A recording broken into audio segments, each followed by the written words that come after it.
everyone, I'm Sophia with Awaken Catholic, and this is Awaken the Saint. Agatha had everything. She had her youth, beauty, and an abundance of wealth. But those things didn't matter to her as much as her love for the Lord. Everyone in Sicily knew that the young maiden was a Christian because she openly lived out her consecrated life to God. When the Roman Emperor Decius declared Christianity illegal, Quinctianus, the magistrate of Sicily, saw this as his time to act and take advantage of Agatha. He promised to keep her safe and securely hidden from the Roman punishment if she would become his mistress of the night, but Agatha refused.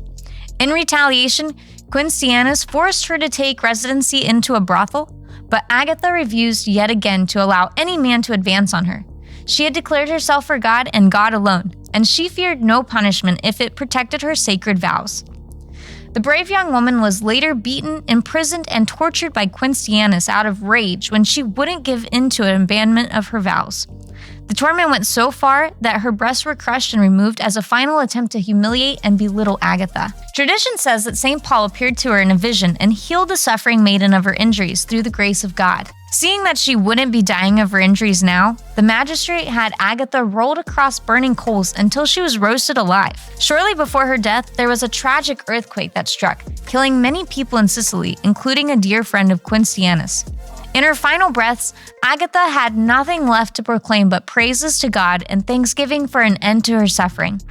She officially became a martyr in the year 250. It's a famous ritual in Sicily to process with St. Agatha's veil around her burial site in Catania to avoid an eruption from Mount Etna. With St. Agatha's power and beauty, she could have easily given in and surrendered everything to save her from the tremendous suffering that she faced.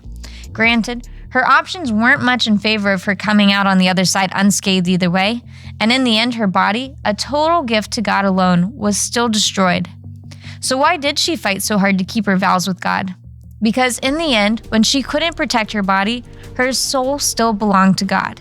She had more fear of God than fear of man. She believed more in the power that the Lord of the universe had over a magistrate of Sicily.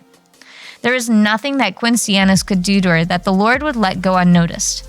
The magistrate only saw how Agatha could satisfy his selfish desires, but God only desired to satisfy Agatha, as any holy spouse would do. The world encourages us to satisfy number one at any cost, no matter who has to suffer along the way or who we have to drag through the mud. But when we turn to God, He only desires what is best for us and is willing to sacrifice everything for us with reckless abandon. We're called to do the same out of fear of the Lord, loving God and praising the King of the universe with everything we have to give.